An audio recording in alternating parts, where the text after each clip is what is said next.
So, hi everyone, I see that it's 3 seconds past 2, so I'm going to start my presentation. Thank you all for coming. I'm Michelle, user NTM and I work as a Wikipedian in residence for Erfurt Gelderland, and I'm here to tell you a bit about my experiences with small GLAM institutions. This is the Etherpad for the session. If somebody could volunteer to take notes, that would be really helpful. I'm also going to upload my slides with my speaker's notes on them, so that might also be good as a backup. What I wanted to talk to you about today, first I wanted to give you, I'm just going to take this off. I wanted to give you a brief introduction on my Wikipedia in Residence project and some results so far. And after that, I would like to look into a bit more into the small GLAM collaboration and do a sort of SWOT analysis. As you might see, it's a bit mixed up because I like to end on a positive note, so this is a SWOT analysis for me with a hopefully smile at the end.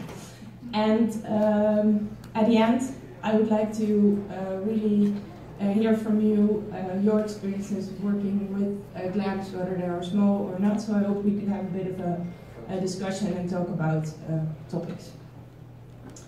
Alright, so the project Wikipedia in Residence in Gelderland, I think Wikipedia in Residence might not need further introduction. Gelderland does, I think. So if you see the big star over there, that's Amsterdam, and the orange spot on the map is Gelderland. It's a province in the Netherlands. There are approximately 2 million people living there, and according to Dutch Wikipedia, it's the biggest province of the Netherlands if you measure by land acres. That needs to be noticed. It has a very rich history. The Romans founded the first Dutch cities there. Some major battles were fought in World War II, and we have over 200 cultural heritage institutions currently there. So there's a lot of stuff to go around. That's cultural heritage. 2 million. Yeah. My Wikipedia in Residence project is a one-year pilot project where I visit 7 relatively small GLAMs. It's a cooperation between Wikimania Netherlands and Erfurt Gelderland, and Erfurt Gelderland is a network organization that supports cultural heritage institutions in issues of digitization, but also marketing and all sorts of stuff. And the higher goal of the project is to see if it's possible to close the gap between national heritage held by big national collections and regional heritage held by small collections, that small heritage institutions that have not been featured on Wikimedia projects as much. And it was also just not a question of are we going to be able to do it, but also just if it's possible, then how are we going to go about that. So these are my 7 small GLAMs. There are 4 regional museums and 3 regional archives. And to give you a sense of the size of the organizations, the smallest one is 2.7 full-time equivalent, which is about 4 people working there now on a full-time basis. And the biggest has 28 full-time equivalents of people working there. Also, for your idea of size, the Dutch Royal Library had an increase of 75 full-time equivalent in 2015. So that's about double only increasing in people. The collection sizes of these institutions vary between 5,000 and 200,000 objects. And if you compare that to the Rijksmuseum, that has over 1 million objects, and we get an idea of the size we're talking about. And their collection topics, they range from archaeology, regional language, but there's also a museum in there that's focused on jam production. So, the project has been split up between museums and archives. I've finished with the part where the museums were concerned, and a couple of things we have accomplished so far I would like to share with you. This is the first important thing. In Dutch law, if a volunteer takes a photo, then the copyright remains with the volunteer because it's not considered a work for hire. Most of these institutions, they work with volunteers who photograph their objects for them, ergo the copyright is still with the photographer.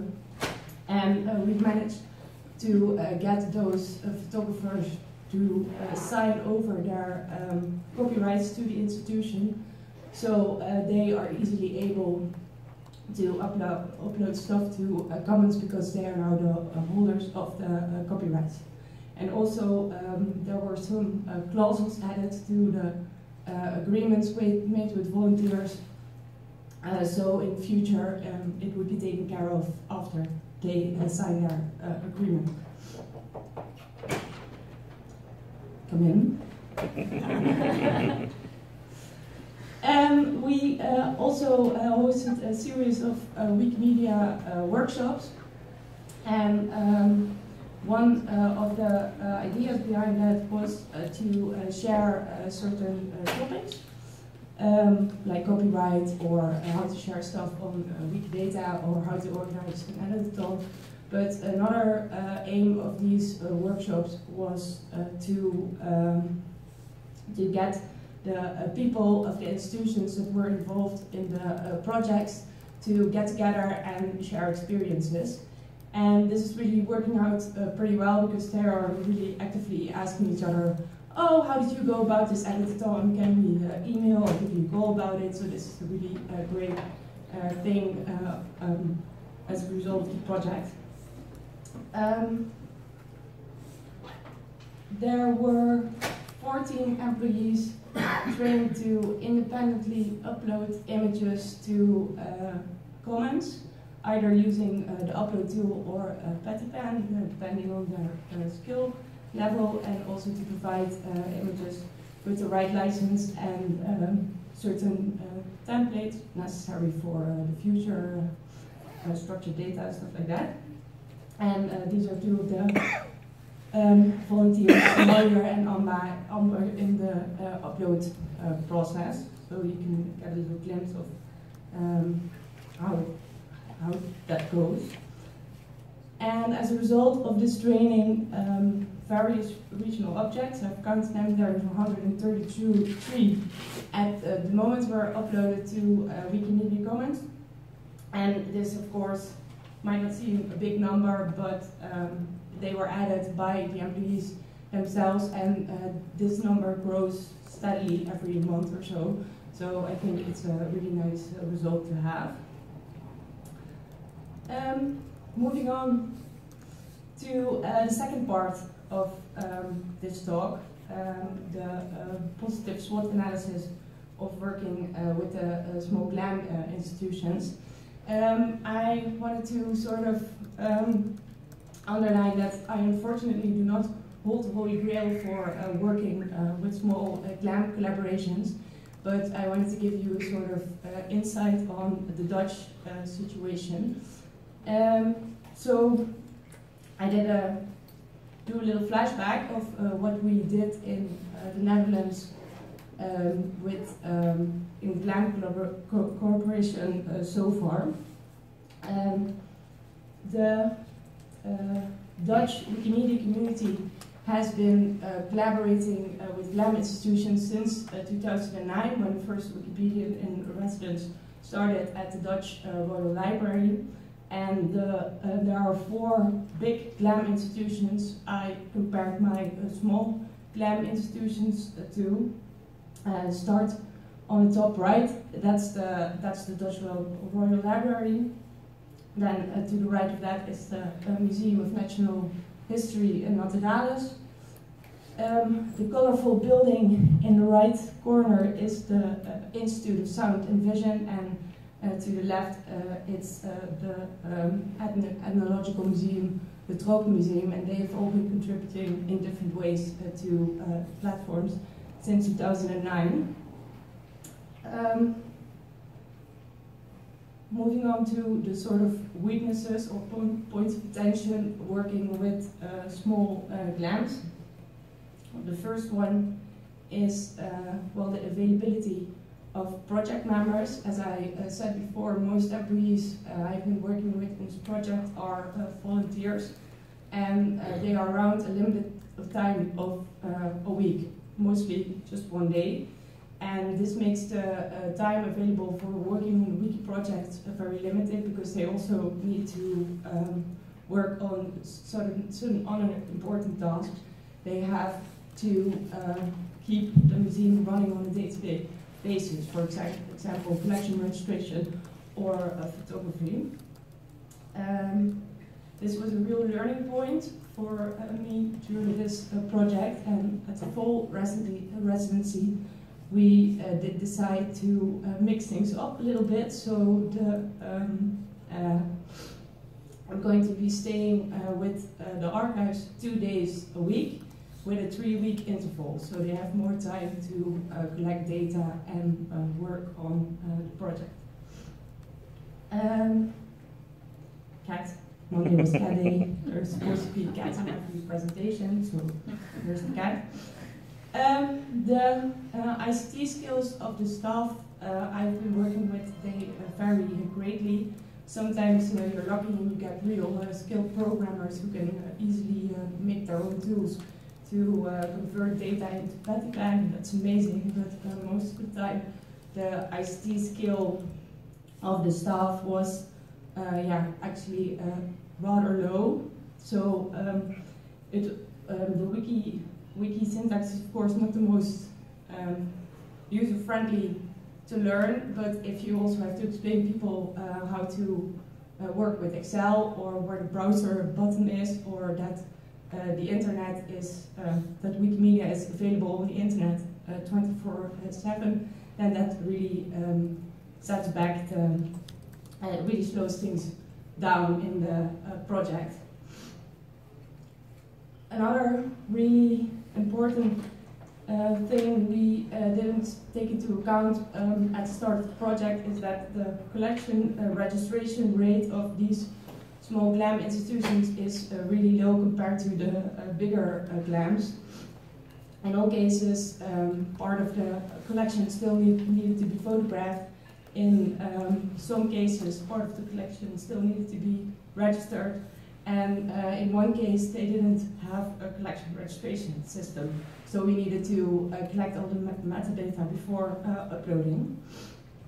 And well, that's a bit of a time-consuming process, but it also creates sort of an opportunity, because when they are still going through this process of sharing their collections online, you can easily integrate the wiki-mindedness into the thoughts of the employees when they are working on sharing their collections. For example, we've been working with the Dutch Liberation Museum. They are selecting images to share through our regional aggregator website, And they are now also selecting, during that process, selecting images that can go online on Wikipedia.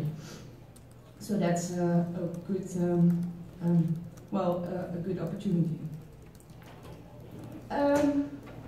Then the strengths of small GLAMs, they are certainly there. The first, I call it a bit poetically, will and wonder.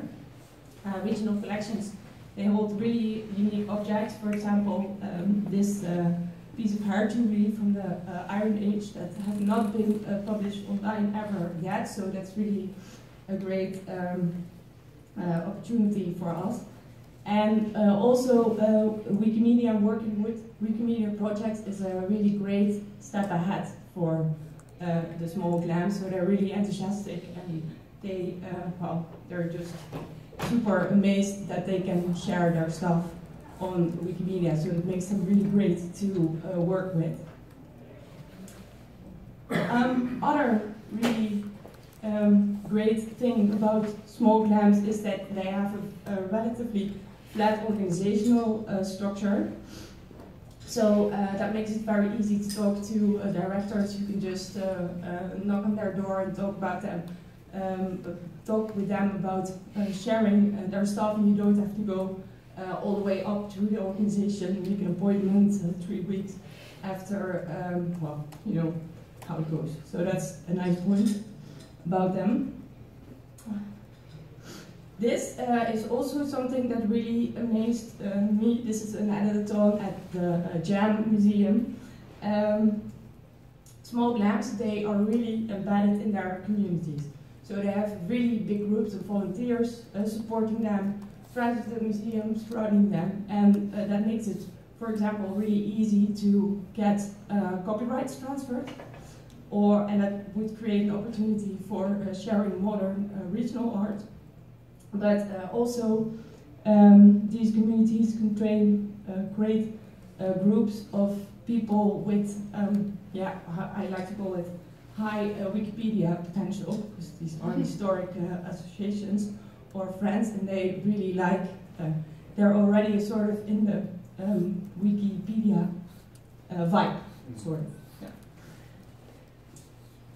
Of course, there are also a couple of threats facing the small GLAMs.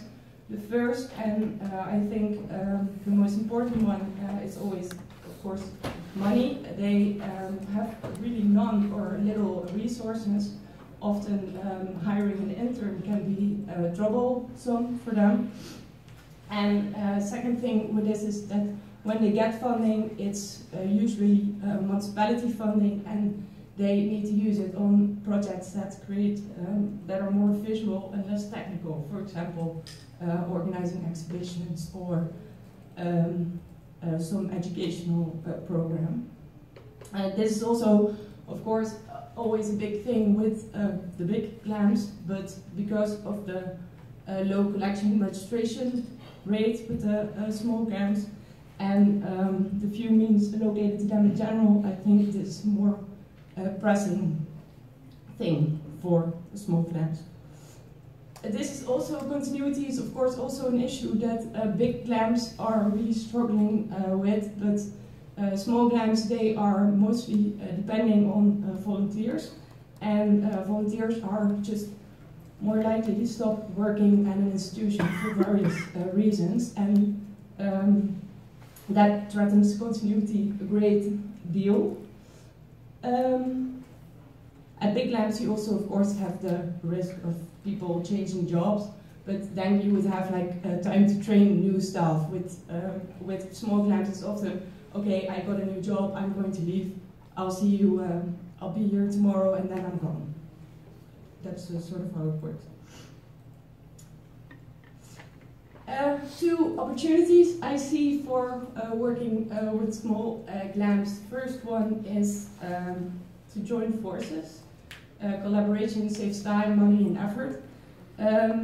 The opportunity might be to work with overarching network institutions like Alfred Gauland, or when there's not one overarching institution in the region, then one small GLAM might take the the lead role with the technical with the technical aspects of uploading, for example. In Gelderland, we are preparing a big content donation of objects that were already at our regional aggregator website to share to comments, and in that way we like to get more and even smaller GLAMs to join Wiki and to work with that.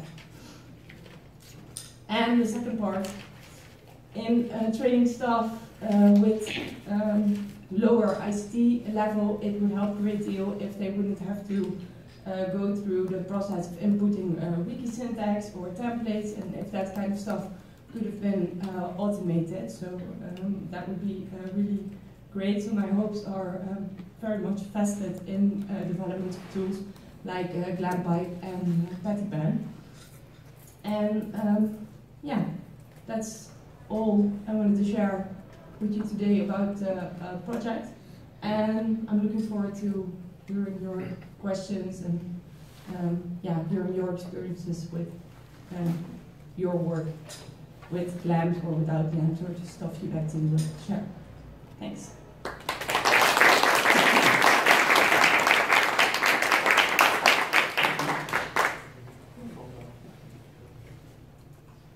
I have a microphone, but do we need it?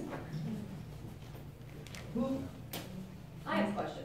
So I live in Northern California, and I am interested in working with a small historical society who are not very technically adept, which I'm sure you're used to dealing with. And I have come from a GLAM sector experience professionally, working with major organizations like the Smithsonian in the United States, which has made me quite spoiled. So living in a rural area and working with this community, who is mainly older, more mature, as we like to say, what kind of challenges have you had? You know, I saw the image with this group of mature people hanging out and editing, who maybe have not edited before, and maybe you're a little tech savvy, but not too much perhaps. What kind of challenges have you ran into in regards to training, especially if you're in a rural area? Where I live, I'm the only Wikipedian, and I have to call on people who live maybe 2 hours away from me to come help me. So I'm just curious how you dealt with challenges with that, because they're primed for poaching to join our ranks, because they're geeks like us. Indeed, they are. They're historical geeks who just need to learn how Wikipedia works. And that can be kind of challenging. Actually, we've had several sessions with that group you just saw, so we try to really repeat the training and the working together. I think I missed a slide at the start, but we also have wiki coaches within this project who help people who are not wiki savvy to learn the tricks that there are to working with Wikipedia. So that's a kind of a thing, that's how we challenge the technical aspects.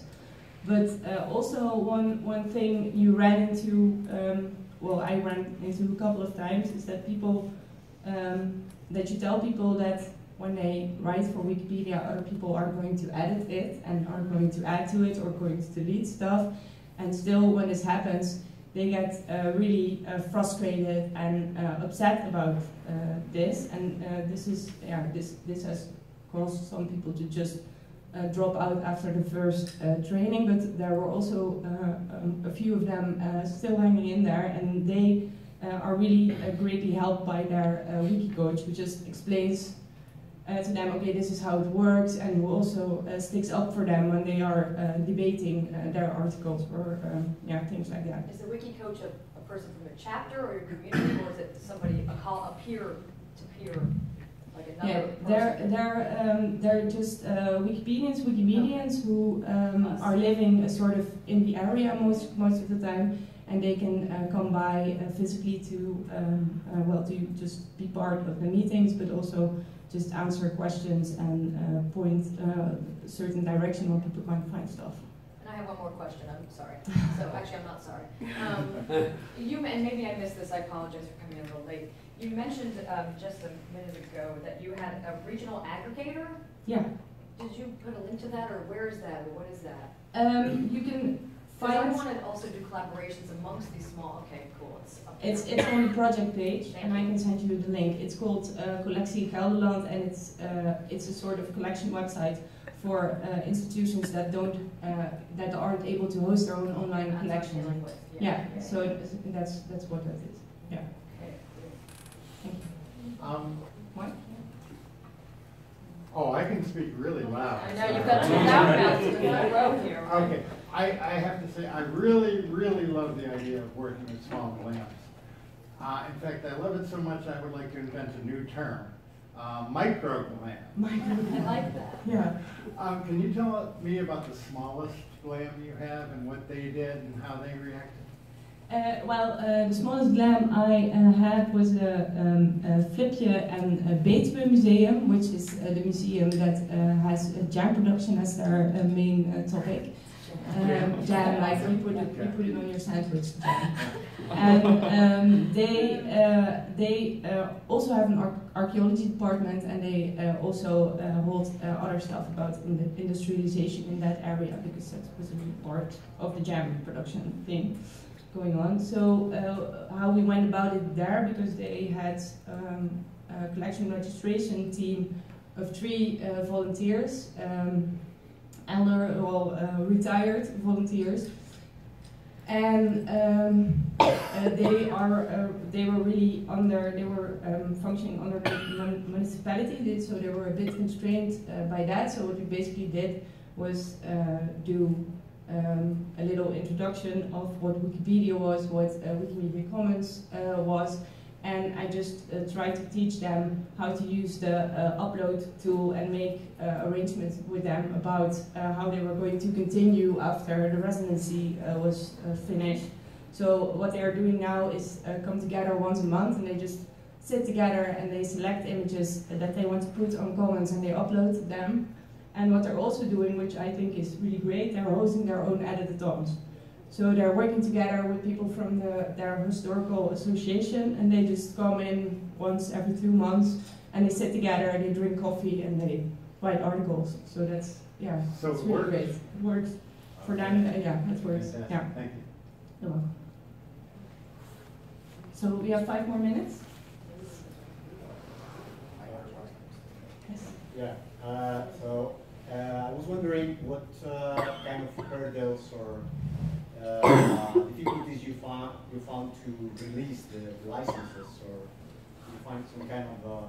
I was in residence in Donostia, Basque country in Spain, and so there were a lot of objections related to the licenses. So what kind of problems or issues did you find in that respect, or was it very smooth? Or? Well, actually, I thought that was going to be a bigger issue than it turned out to be. It's like I said, because these volunteers, they have they support the institution they're working for. So when they're taking pictures, it's just for fun and not part of their having to make a living or something. So they just really willingly and gladly signed over their copyrights, which is kind of a big step, I found, but it turned out not to be a problem at all. What we did experience was that with the staff and some management teams in the organizations, we talked about which Creative Commons license they could pick and what the benefits were and what the cons were for working with some licenses, and I explained about that it had to have a commercial component to it, else it wouldn't be suitable for Wikimedia, and that I would come back a week later and that they would say, well, we picked the non-commercial variety, and that I would have to try to explain that to them again. And what they did in this case was they decided to upload images that were still quite high in quality, but a little bit less than the stuff they have in their registry. And they put in a little link for people, so if they wanted to get the higher quality image, they would have to send them an email. So that's how they solved that. But furthermore, we didn't really have any issues with copyright. In the US, it's like all about the money. You know, we sell, those little GLAMs sell their photos for money. Like that's their only. Yeah. Yeah, but that's really. Yeah, I don't think that's they are coming around from that. They are realizing that it's better to get their stuff out there and show people what they have and to try and make money of their reproductions or selling stuff like that. Usually the objection is that oh, if I put out everything there, they will not be coming here. Yeah. Yeah. Yeah, but it's also a thing we run into when we are working on the regional aggregator site, what we were talking about. And what we always say is that, well, there's 5% of the objects that's actually on view, and of the 95% is stuck in storage somewhere. So that's one good reason to share. And also, apparently, I don't really know what studies, but it seems to be proven that people, when they first come to, the first visit is always online. So if you can show them great stuff there, they are more likely to come to your institution in the flash and see what you have. Yeah, I get an end sign here. So thank you all for your questions. And,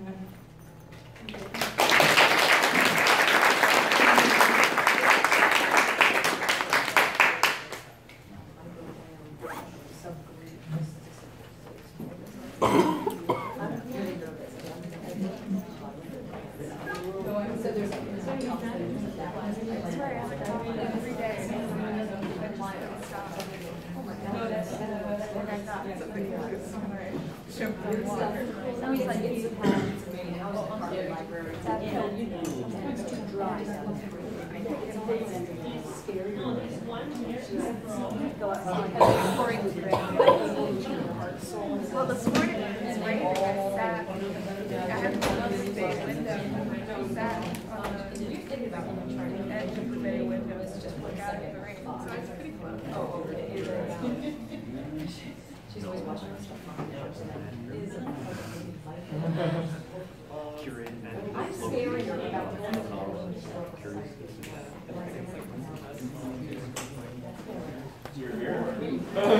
Because I'm afraid of it. I'm sorry. I'm very like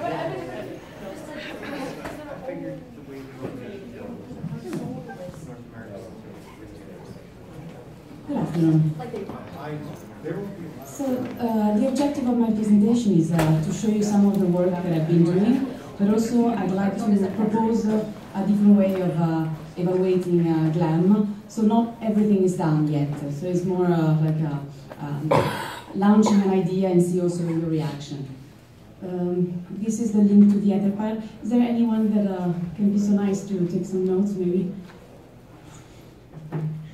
Thank you. So the starting point is about visibility. A lot of GLAM, when they cooperate with Wikipedia and the Wikimedia project, they are looking for visibility. And they often ask information, they ask statistics about that. Visibility is also one of the metrics to evaluate GLAM, so the number of audience they have, the number of people visiting their collection, how many people attended. And this number appears to be one of the few numbers that is extremely easy to acknowledge. It's one of the simplest metrics. And it's quite problematic if we think about cultural institutions, because sincerely it would be much more efficient to provide a free beer and organizing a concert rather than creating a museum. So if the objective is actually to engage a big number of people, it's not the right technique to create an archive, a museum. So probably we need to reset a little bit things up, because the objective of a cultural institution or an institution is not necessarily to have a large audience. Often it has a cultural mission, it is to preserve, valorize cultural heritage. It has very often an ideological and political objective. So it wants also to build a nation and create landmarks and create content that will design also what is the knowledge of one place. So visibility is a parameter, but maybe we can do more. And I thought it was very interesting, the presentation about small GLAMs, because I think it's illuminating how the cooperation with the Wikimedia project can actually transform GLAM. It can have an impact also in the way cultural institutions in general work. I think one of the, and we heard it before, one of the most important things that institutions start learning what copyright is, but also they start learning to behave better. So they start creating procedure for their volunteer. They acknowledge the work of volunteers. They start asking them to sign up, because obviously there's a problem of clearing with the licensing, and it's one of the major problems that a lot of institutions have. And we have to remember that small GLAMs is actually the universe. So the majority are small GLAMs. It's like at the moment the Wikimedia community is mainly working with large institutions that have quite consistent collection that are already digital, while small GLAMs have little things, different kind of things. We don't know who belongs this one, what belongs the other one. So starting a process of cooperation also helps the institution to work better. They started taking out photos of children from their website, because actually they don't have the right to have kids online. So there are plenty of things that they start understanding and becoming better and more transparent. Also, of course, it is a way of triggering good content and putting it online. It is also a way of understanding that your audience is not simply someone that comes and visits you and learn, like it was in 19th century, so museums were created to teach people. Now maybe understanding that you actually have people that follow you and they're part of your community and they actually know a lot of things and they're actually experts, that they come to your exhibitions or they participate in your library. It's also a different way of changing things. But I wanted to focus on the role the cultural institutions have and they can have in filling the knowledge gap. So basically what I'm telling you about is based on I've been working several years with information design, and mainly in one project called Wikipedia Primary School. So we used a lot of information design as a research tool to try to understand how is Wikipedia, what we are doing, to evaluate what we are doing, to see the impact. Also, we recently created a project called a GLAM visual tool with the support of Wikimedia Switzerland. Wikimedia Switzerland is designing a broader project of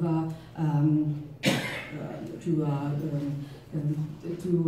collect the statistic about the GLAM and their impact on Wikipedia, and we are basically working on the visual part, but also considering the visual part an element that can direct and trigger behavior. I do believe in culture is not innocent, so I truly believe that we should do things that we at least enjoy doing and making sure that they trigger things in a direction that we believe in. So obviously my interest is to see the effect of uploading content by making cultural institutions doing better, releasing more content, releasing good content, having highest resolution and so on. And visual information can help on this. And lastly, we've been doing some Wikidata work and visualization. So basically what my interest in is visualizing knowledge in Wikipedia and to see how this knowledge that we want to portray can change thanks to the contribution of GLAMs. The work we've been doing with the GLAM visual tool is obviously the interface for the website, but basically working on the visualization, working on visualization of images and contributions that cultural institutions are uploading on Wikimedia Commons, looking at how contributors behave, and obviously how many people there are contributing, who is doing what, and of course categories, so where the images are located. We are starting working obviously also on how images are used in different articles and the size of articles and the impact those articles have. But what I'd like to highlight here is actually how visualization can be relevant not on analyzing the role of the GLAM on Wikipedia, but rather analyzing how GLAM are contributing to knowledge through Wikipedia. So,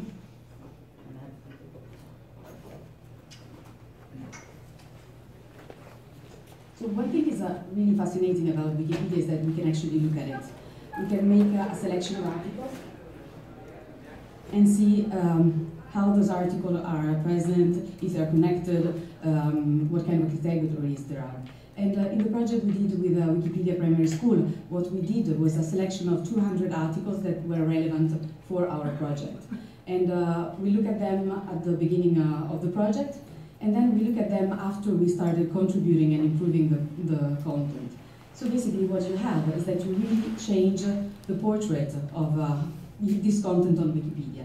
And this is quite fascinating, because it is, I believe, a way in which you can actually see a metric, an impact of the institution, not based on the number of visualization, but based on their capacity of transforming knowledge and giving their contribution to it. Obviously, what we are doing right now is to identify the categories that have been improved thanks to the contribution of GLAMs. But what I think we should try to focus on is the categories and the articles the GLAMs can be able to contribute to. So basically, identify for each GLAM which are the areas that they can actually participate. What are the keywords that actually identify them? It can be a local science museum that has a collection of mushrooms from that territory, and the fact that this and the fact that this content, these mushrooms, are known also on Wikipedia or not. But sometimes it's very specific content. And what is very interesting, in particular for diversity, is actually to make sure that we represent a broader scenario of things. Because in particular when you look at content related to Africa, of course we can upload the entire collection of the British Library of colonial history. But the image that we're actually creating is completely unbalanced, because obviously it's one period of the world. So, and the representation that it gives is extremely powerful. So entering this process and being capable of rebalancing knowledge through the contribution of little GLAMs, and particularly their capacity of providing a selected frame, a selected number of content on topics and on specific categories, I think that's the most interesting direction to actually produce a change. The identification of categories is something that we've been working on. The next step, and what we've been doing with this visual tool, is actually to test the system applied to a series of institutions and see how we can elaborate a new way of looking at it. There are no cats in this slide. Thank you. Yeah, Thanks.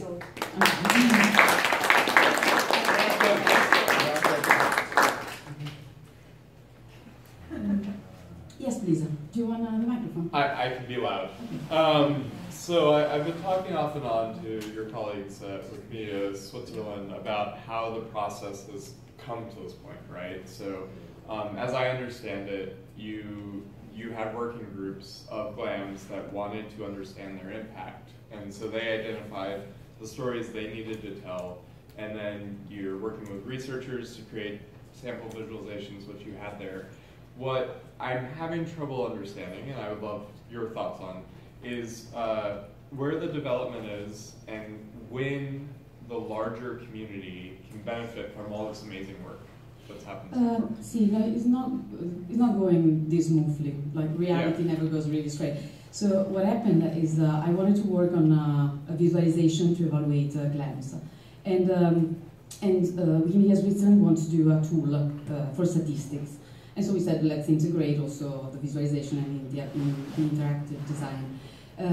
They were more interested in a series of services to provide to GLAMs, and I don't agree with that, because I don't believe that the fans from Wikimedia chapter should respond to the request of a GLAM. I think we should respond to our request and then include the GLAMs in the process. So we had a very different view on this, and basically what we did, we collaborated on it, because obviously it was absolutely a perfect match, But with my university, we didn't organize it as a service, we organized it as a research.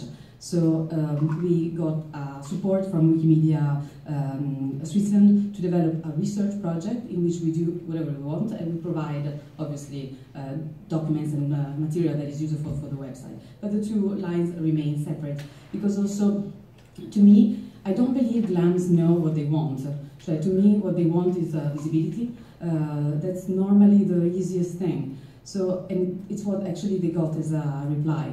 The idea of focusing on the capacity of Wikipedia of representing knowledge, because it's so big now that it's almost a portrait of the internet somehow. So you can, at least the open internet, because of documentation that anyone can use for other purposes.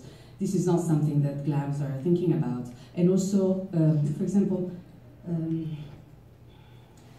this is also a slide that this is something that we are still testing. So the idea is making sure that they actually understand what they are doing by uploading content in low resolution. So understanding that, are you uploading a stamp, something that can be printed on a school book, creating meaning to what they're doing. Because obviously this is not something that all institutions do understand. So the fact that you can actually use that image for a projection, or so the meaning behind things.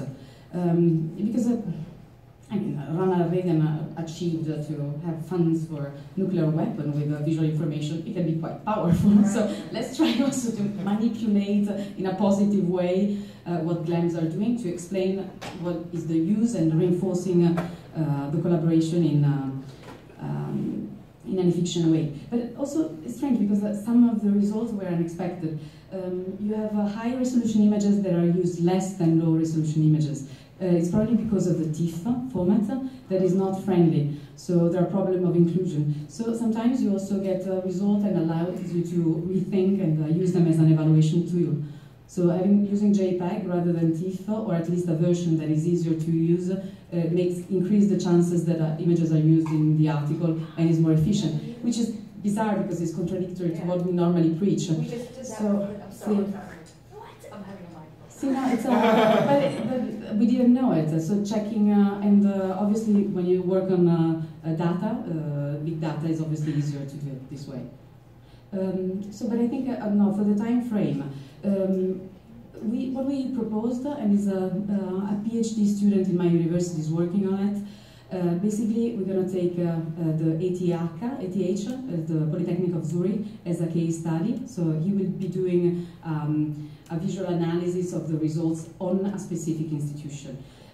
Also because at the moment, I don't think we can, the most innovative tool, you cannot really make them applicable for all of the institutions. So it would be much more useful to take some examples, see the visualization for those specific cases, and then scale up the project if it's relevant, so that at least you have some example of an analysis. But Wikimedia Switzerland is also working on, because it's more complicated, you need also to mirror data from the server, so that is efficient the way you collect data. At the moment is not complete. There are lots of steps if you want to do a website that provides a real tool. So it's going to take some time to get that to that level, and meanwhile we will do some tests in specific cases. That's it. Yes, please. Hi. So I really like your distinction of trying to focus on the impact that the GLAM can make through Wikipedia rather than on Wikipedia. Sí. And I love metrics and evaluation. Unfortunately, I'm in the back of the room and can't really see a lot of the details on the slides. Could you talk a little bit more about some of the specific metrics that you've developed or that you're proposing, and how they can be used or have been used to evaluate the success of the GLAM collaboration on the terms that you specified? Allora, this is, in reality, well, I just showed this example. To me, this is the best thing we've been doing. Two things. The first one is selecting a playlist of articles and categories. Working on the concept of knowledge. We somehow do it because also if you look at the GLAM, they always produce a list of articles they've been editing. But identify which are the priority, I think is very interesting and very promising. In particular because sometimes institutions use keywords that are not on Wikipedia, and you actually understand why there is a misunderstanding about things. You see it more on cooperation and development field, and in contemporary art, there is a very strong gap between Wikipedia and the cultural institution. They use words that we don't understand, and if they're not on Wikipedia, no one is actually understanding them, so that's probably a reasonable summary. So in this case, this is the selection of articles. So once you have a selection, it's very useful because once you have your little world, then you can actually taking care of it. And it's like how Wikipedian work. Normally you have your watch list and you take care of your territory. That's how normally we as volunteers do. So when you start taking care of an article, then you continue to take care of that article. And an institution can do the same. So it can work somehow indirectly to take care of its knowledge. This system allows then to basically see what happens through time. It is obvious that we've been discussing a lot about theory of change in those past days, but one of the fascinating things about theory of change is that actually it acknowledged for the first time that the evaluation is not based on what you have done, because sometimes you change things, but you're just a component of this change.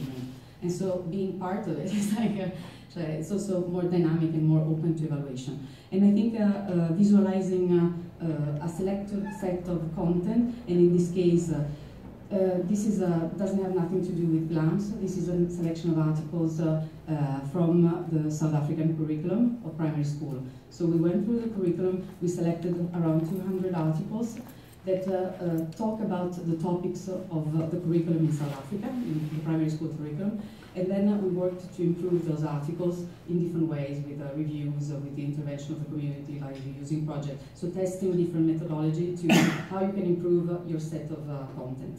And you see in different colors because the curriculum has different topics. So you have national, the blue is related to South African articles, so more related to the geography, the history of the country. Then you have social issue, things that teachers said that were important to them, like bullyism, or you have articles that are in science that are like, I don't know, animal transport. I didn't know it was a very big thing in primary school.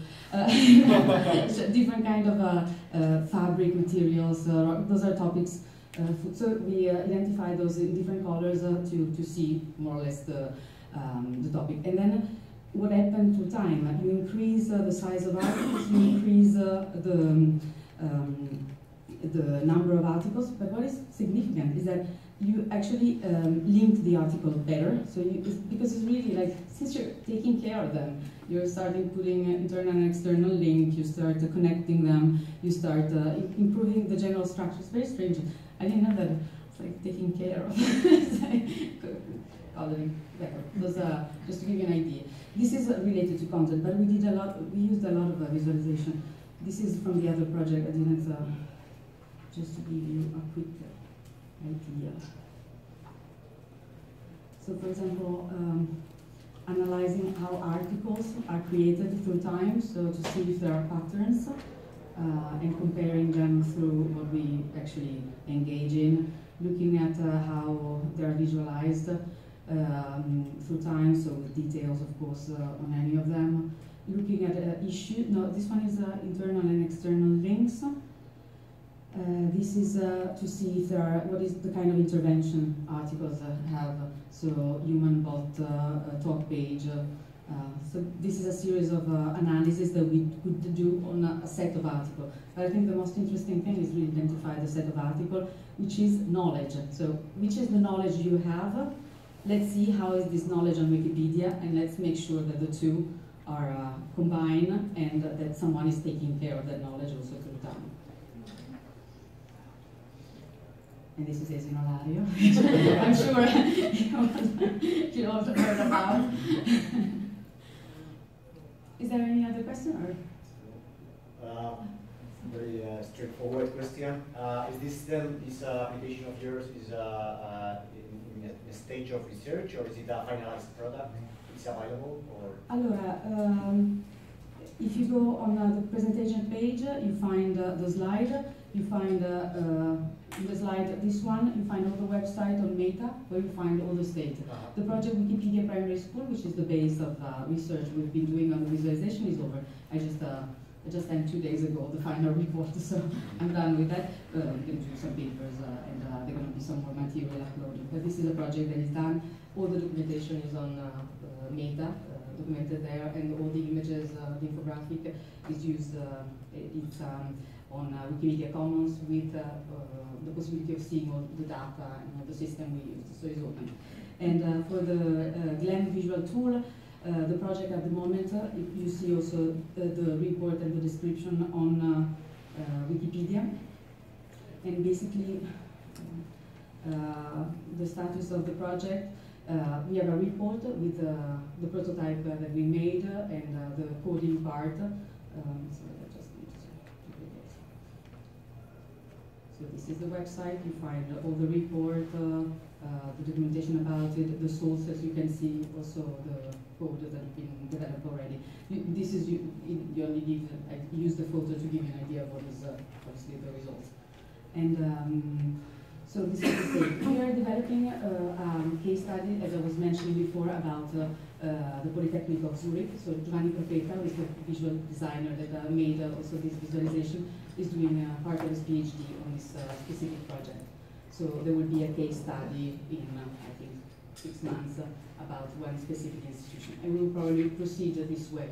So starting with a single institution, making visualization with an analysis of their content, and then enlarge it. I think. Yes, we. So are you saying that a person can sort of follow what you're saying if they're working with a small GLAM? Like, what is your knowledge? What is the knowledge of Wikipedia? What happens after you begin to take care of the articles, and then we can use your tools to visualize the difference? Yes, that's what we look forward to have that one. Okay. So, Yeah, well, you can actually do it manually though. At the moment, there's no an automatic tool in which you enter things and it generates it. But this is something that you can actually do straight away. Okay. See, but there are some ways you can do this outside of Exactly. the process with like Wikidata and stuff. Oh, okay. I think the problem right now is doing them in ways that are easy enough that a volunteer can do it, right? And this is good. I mean, with structured commons and stuff coming down the pipeline, I think this research is going to be a really good foundation for us encouraging volunteer developers, staff developers at GLAMs, developers at chapters and affiliates to like solve metrics and visualization problems. So. Thank you.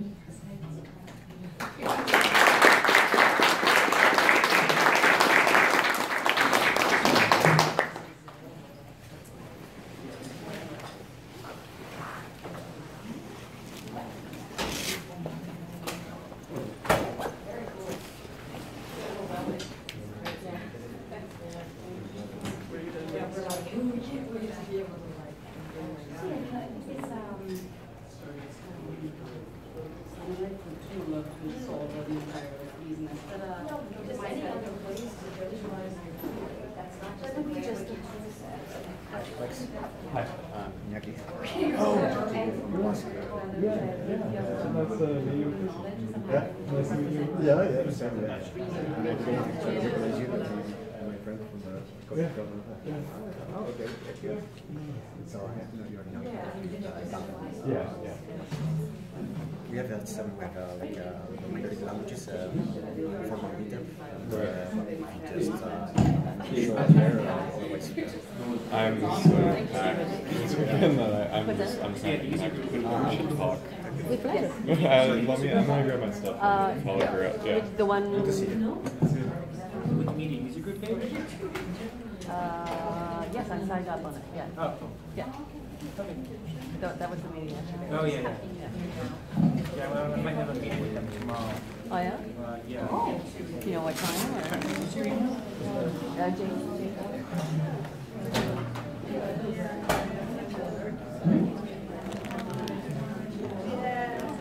Good presentation.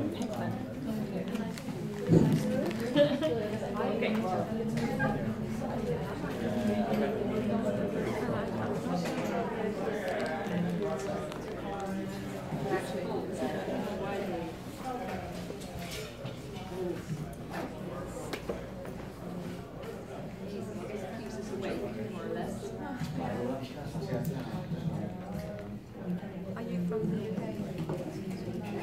Sorry. I used to live in How about you? Wiki said it's good. But when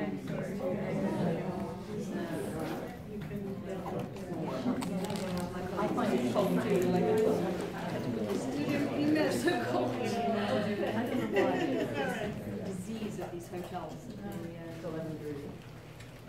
11:30 or 12, so.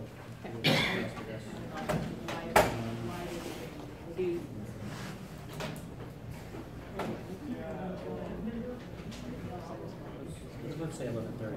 Okay. Yeah. So it sounds very interesting. You survived it.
Does someone have a laptop and I can test because I'm not able to make the mirror, the projection there?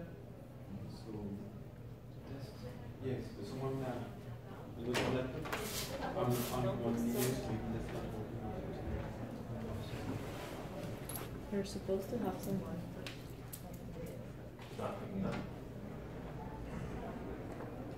Thank you. Okay. Oh, thank you. Plug it in a little bit harder. This way I've got a purple cast. That's it. Is it supposed to be purple? No. Oops.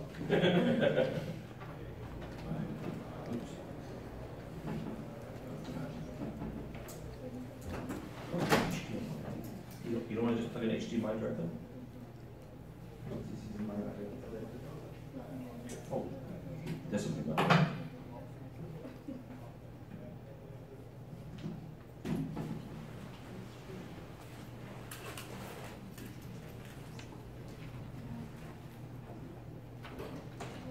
There you are.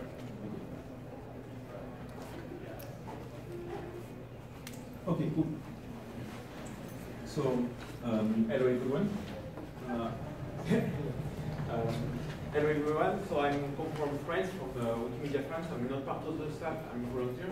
So I will introduce you one project that we are pushing forward with Wikimedia France, which is Lingua Libre.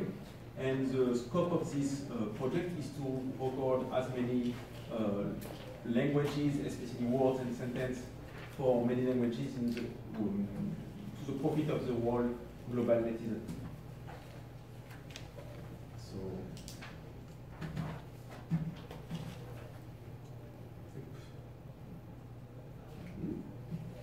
okay, so the outline is like this way: presentation 10 minutes, demo. If you have a computer, you can try with me, and after some questions. So this is how it looks like. It's a tool to record a list of words. So you come with a bunch of words, like 1,000, 2,000, 3,000. You pass them somewhere, and then you have a tool like this. You press recording, and then you play back, and you can record in a series all the words which are there. And for each word you have, that output .wave or .ogg file. This is for the big outline. So after, for the team currently is mainly Wikimedia France with volunteer and one developer. It was a one-push project with the developer building the platform, and then the community is taking over to push this project. It's currently the champion project within Wikimedia France because it's quite popular. People are very interested in language, so that's interesting to push forward. We just obtained that 40. Sorry for the mistake. 40K euro, and we try to get more grants to fund the next steps of the project. So for the background story, why we want to do this? I can tell my own story, but it's a story which is quite common. The language I can speak, French and English, are not the language of my ancestor. My grandmother was not speaking French as a mother language. She was speaking Gascon, a regional language in France. And this language is quite, we expect this language to die in the next 20 years because most speakers are 90 years old or something like that. And we lost 80% of the speakers in the past 20 years. So this language in France is disappearing, and that's the case in many places around the world. So in France, we formerly had about 30 languages, and now we have 25 under in danger. So that's why we, Wikimedia France and some universities, we started the pilot project, which is Langue de France, and we want to record and document in audio form and in digital, modern, internet-friendly form these languages. On another scale, for the world, we have 7,000 languages, and half of them are in danger. So we have to scale up and use the Wikimedia Foundation to record all these languages. So for our tool, what we need is one speaker, a list of words, the tool itself, which is online, so you can use it for anywhere, you don't have to install anything. You just need Firefox. Currently it's just supported by Firefox.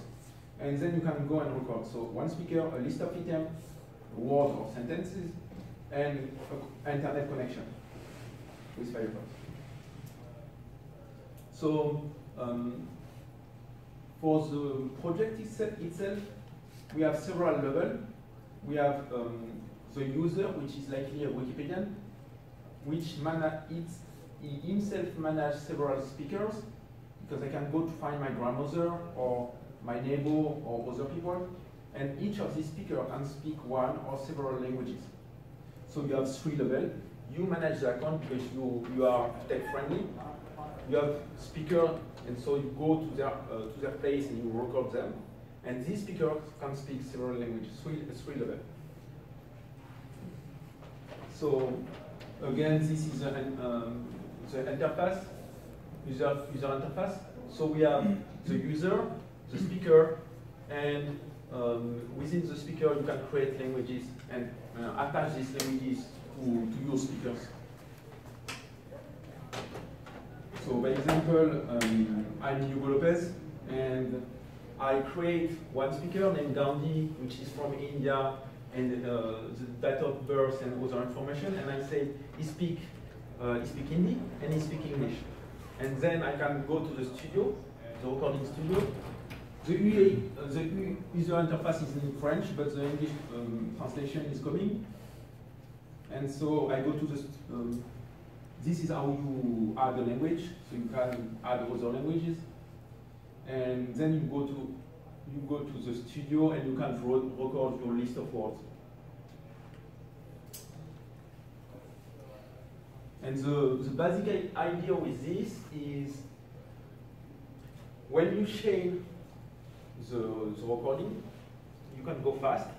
And usually we can record about 1,000 items in 1 hour. So in one morning we can record 3,000, we can produce 3,000 .ogg file or audio recording. And in linguistics, we know in language learning, we know that with 1,000 words you can survive in a country. With 5,000 words you can have basic communication, but smooth communication. And when you are a native, you need 20,000. So basically, you need 1 hour work to make the minimal data set. You need 5 hours to make something that a student can study this language for 2 years at the universities, 2 or 3 years, and this will be enough. And you just need 5 hours to do this data set. So, by example, I studied a master degree of Chinese language, and the vocabulary I got at the end is about 5,000 to 8,000. So in 5 years, I learned 8,000 words. You can record all this word with a native speaker in just 5 to 8 hours. So two working days, something like that. Because it's not that easy for the speaker to speak 8,000 words on a roll. It's brainwashing. And if you want really an extensive data set of audio file for a dictionary, large dictionary or better practice, you need 15 to 20,000 words, and in 1 week you can do this. So a startup, which more time and money and resources, she can cover one language in just 1 week, thanks to this tool. And for this graphic, it's based on real linguistic studies, lexicographic studies, with 5,000 words. Usually cover 93 to 95% of common text when you read in newspaper and things like that. And when you reach 15,000, you reach 99% of a language of what you meet in daily newspaper. Okay, so for the technology we use is PHP, HTML, CSS, JS, local MySQL database, and we want to move to Commons and Wikibase, but this depends on the fundraising, if we find money and if we can push to the next step. Okay, so now I will launch a demo. So this is in French, sorry. It's quite, French is really a lot like English most of the time, but not always. So basically what we focus on is this part. This is my account, this is my speaker, these are my recordings, and this is my recording studio. I will repeat it when I use it. So I go to my account, this is me, and I can download all the files which are related to me.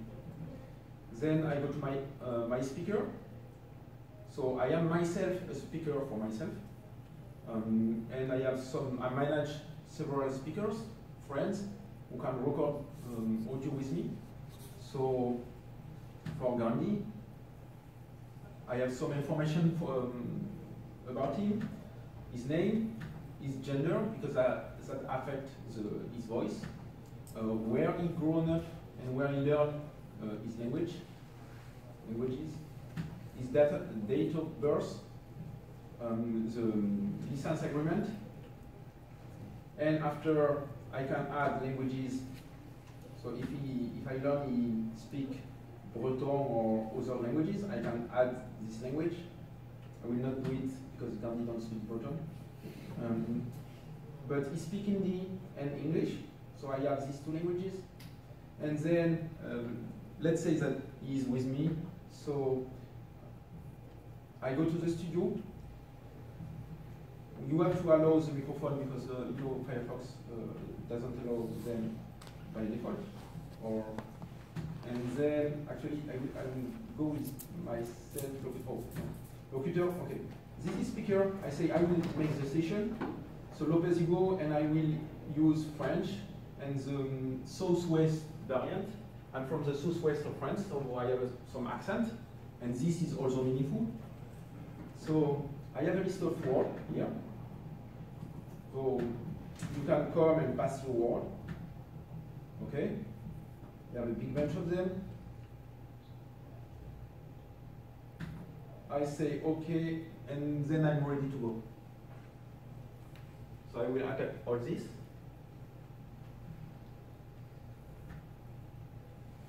So I can record all this audio in something like half an hour. So I select where I want to start. I click to start the recording, and I don't know if you see it, but right now he's monitoring what I'm saying. And when I reach a threshold, because there is always background noise, so right now he's not starting the recording. And when I speak in the microphone, he starts the recording. And when I stop speaking in the microphone, he will cut the audio and generate audio file. And that's also make, if you first, because you have a lot of energy, you speak very strongly. It will reduce the voice, and if at the end of the session your voice is too small, it will add up some decibels, so all the audio are regular. Okay, so let's try it. I want this word. Sorry.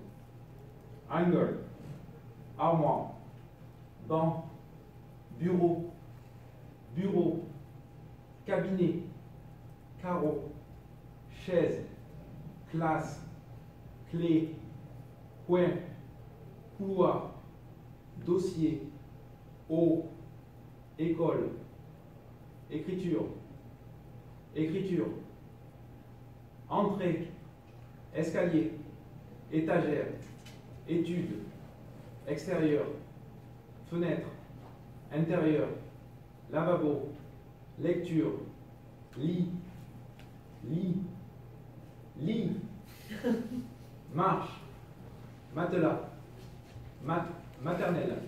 So I made a mistake, so I go back. Just that's with the ROK, so I go back to maternelle. Maternelle, meuble, mousse. I'm not happy with this one, so I do it again.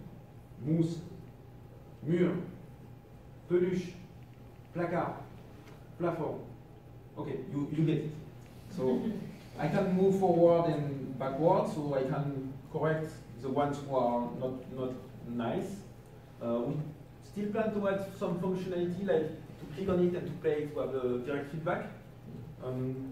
As of now, so that because of the silence, he knows that this was a word, so he generates an audio file, and I can go back and find in my recording right here. These are, I already made some recording with someone else who was talking Bulgar. So Boriana was talking Bulgar and was teaming up with me to record some vocabulary. So I go to the end of it. And yeah, we find back our audio.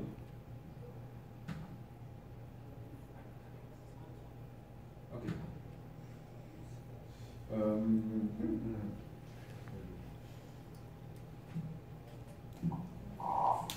Wait. Okay, I don't know if you can do here.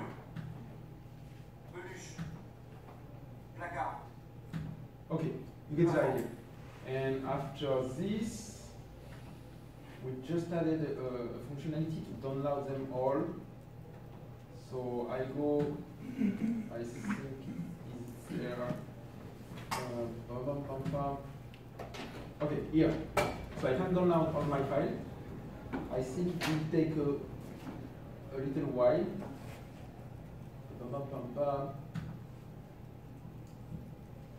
And I can test it, see if the developer made something nice.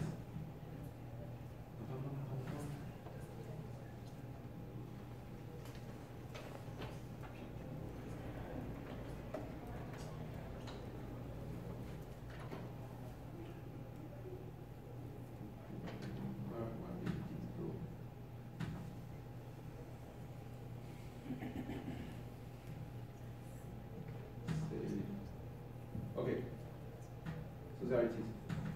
So these are all my files, and the one I just made should be somewhere there. Yeah, this should be the. Okay, they are sorted by alphabetic order. Or maybe, but yeah, it's here.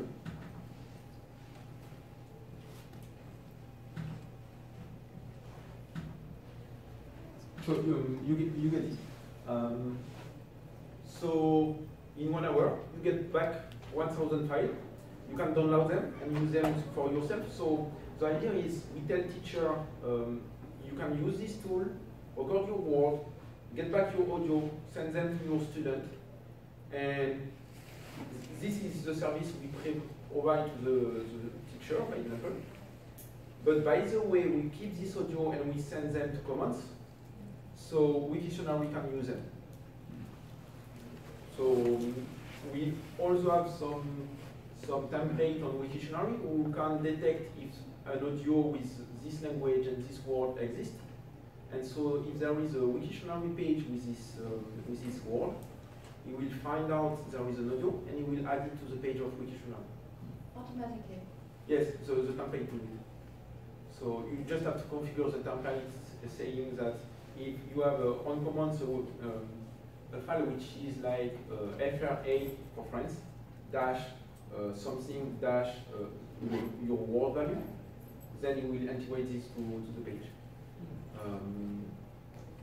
We have this working for some language. I will not guarantee it's working for all, but that's working for some languages. And we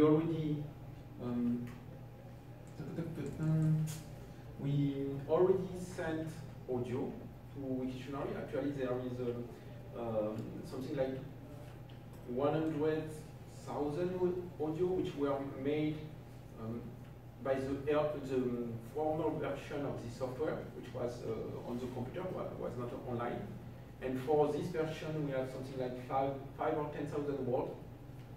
We didn't record a lot. We are still beta testing, but actually should be okay. All is green, so we can push forward.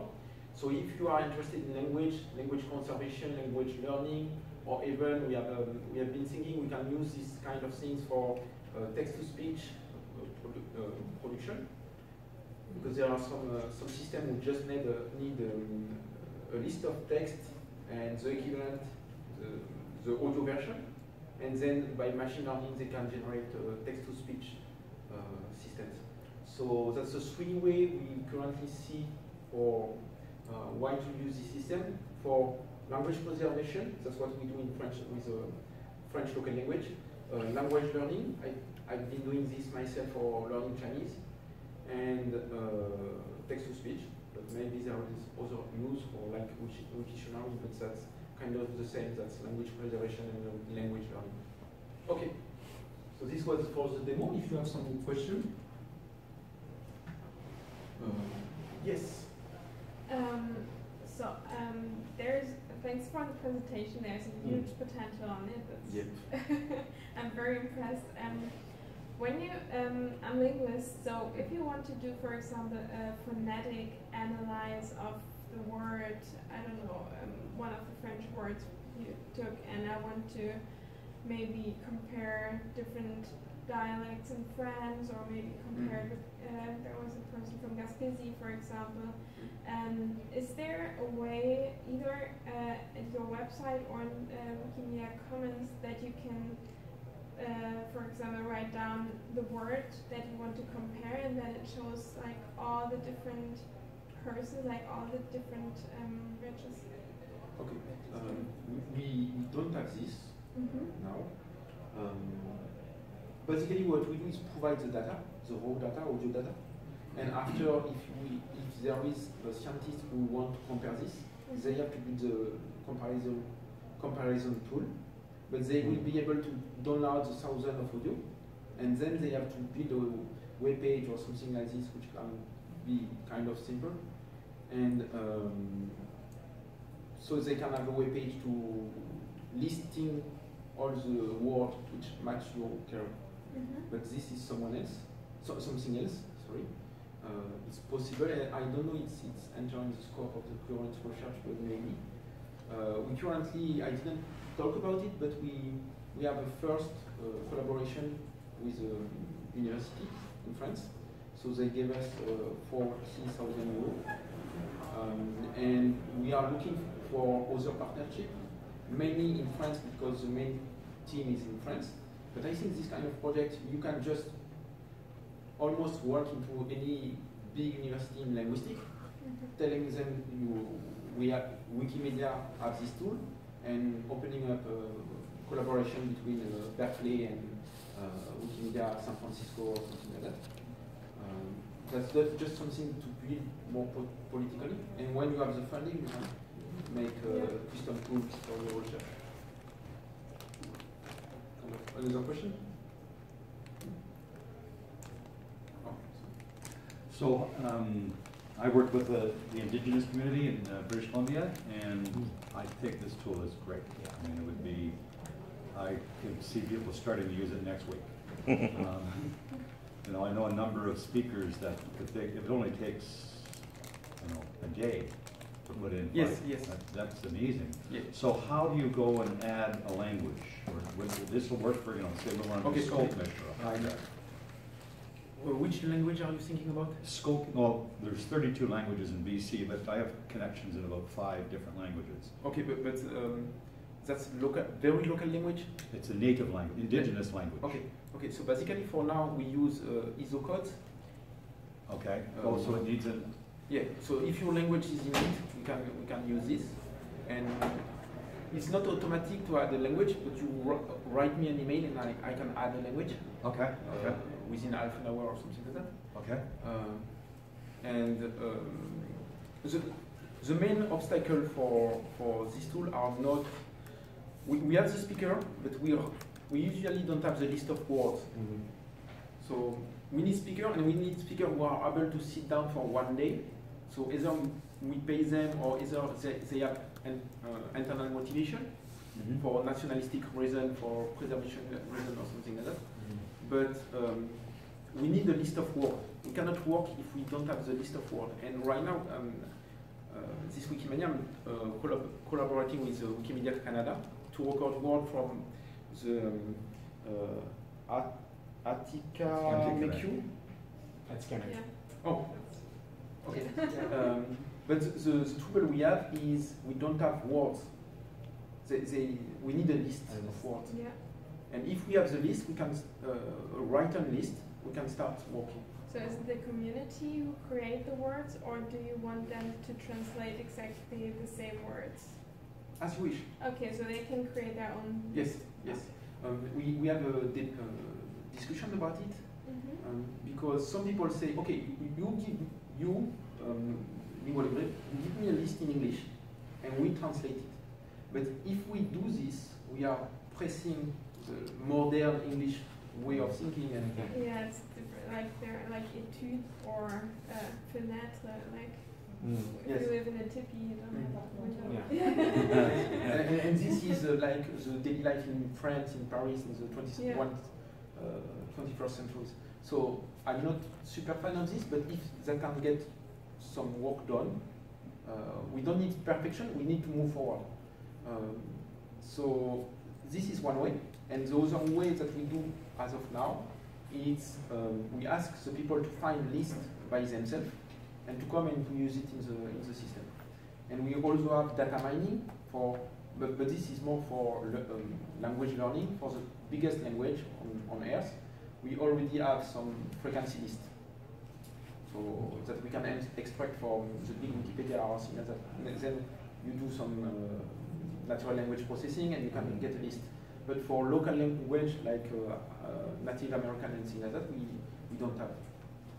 Okay. I have a particular language in mind. So if someone wanted to reach out to you to get something started, how would they do that? And is it in a place where that can happen, or is it really just in the early stages? The system is working. You can go today, you go to this address, libre.fr, and that's working. That's just in French. I'm sorry for that. I think we translate it within a month, something like that, but that's not done yet. Okay, so if it's not French, it's a French patois that I'm thinking of. So it wouldn't apply here. Okay. And for the, if you have a new language, that we currently have 30 languages. In the, you can start to record, but you need to email me a request with the language, ISO code, and things like that, and I add it to the database. Okay. And we are right now we don't have active developer. The developer was working like 1 year ago, and so he's available when he's free. Mm-hmm. So we cannot say next week we will have this feature. And we secured one grant, so we will hire someone likely in autumn. But yeah, we are depending on money to push forward the development. And one of the key features we want is the list of all the ISO language. So we already have 7,000 language on the database, and you just come and you start working. And as far as I understand it, you can also, are you going to translate the interface into English first. Mm-hmm. I don't think we will. Maybe English and 8 languages, something like that. Mm-hmm. So you have, by example, Hindi or Chinese or things like that. But we cannot translate the interface in 7,000 languages. Mm-hmm. So we expect that every time you have someone who at least speak one of the 8 biggest language, something like it. So people can work in Africa with people talking Swahili, I don't know, or English, and Spanish. And just with Spanish, Chinese, Hindi, English, and French, you cover 80% or 90% of cases. Have you heard of Translate Wiki? No. It's a platform of translation for open source software. Okay. It's accessible on the net, so it could be a solution to translate the interface. Okay, I never used it, so I will check it. I need to write it on the what type of character strings are admissible to the valid list? Unicode. You mean like you have Chinese characters? Yes. Can you have any Unicode characters? And how many languages does the Unicode cover? I don't know. Okay. At Scamek, for example, I don't know if they have Unicode. What? At Scamek, the native language. If they have what? An ISSO number. Yeah, the ISSO number for Scamek. They do? Yeah. Okay. Okay. And many languages, they just use Latin alphabet to transcript in their way, their phonetics. So there has to be a transcription. Yeah. Okay. I need. That's why I switched to this page. Okay. We need a list of items. Sure. If we don't, some languages, they even massive one like I was talking here with the Berber people. Yeah. You know, they have writing system, but they have so few material available that they don't have list of words. Okay. But, just to clarify, but does it have to be an like, could it be, for example, a different alphabet? Yeah. Okay, so You can use Chinese, Arabic, Hebraic. Any code for that matter. Most of what work on your computer, it would work. Okay. But you need writing text. Yeah, but it's like break time, so okay. if you want to keep going. Do you have other questions? No, but it's very nice endeavor. But I would, One last one. Did you plan to integrate such? Louder, please. Such what? Did you plan to integrate such tool in Wikimedia? Yes, but when we have the resource. So it's really nice to have like on Wiktionary, you click and you have the recording studio popping up, and you can record this word. And especially the script we have, we don't speak, you wait, And when you start to speak, he cut half a second before, half a second after. So you have all your data set, which is at the same audio level and at the same cut left and right. So that makes something elegant, and that doesn't make something messy. So this is very interesting, and we want to have some plugin, but we don't have the resources, the development resources. Okay. Just, when you were saying before, you can do phrases as well. You know, yeah. The dog barked. Yes, we can. So you can. It doesn't have to be simple words. You no. can do complete sentences, and yes. will it recognize the beginning and the end of a phrase? So. If you have a silence, it will cut at the silence. Okay. The trouble is, if you want to record a paragraph, by example, at the dot you have a silence, and so it will cut there, and it will not wait the end of the paragraph. So you need a continuous speech without break. Okay. Kind of. And we want to add a longer silence as a break, so like 5 seconds, so you can record a full several sentences separated by dots. But that's not done yet. That's still depending on funding and development resources. So, okay, can we end it Yep. right now? Okay, thank you very much. Keep asking. Keep talking.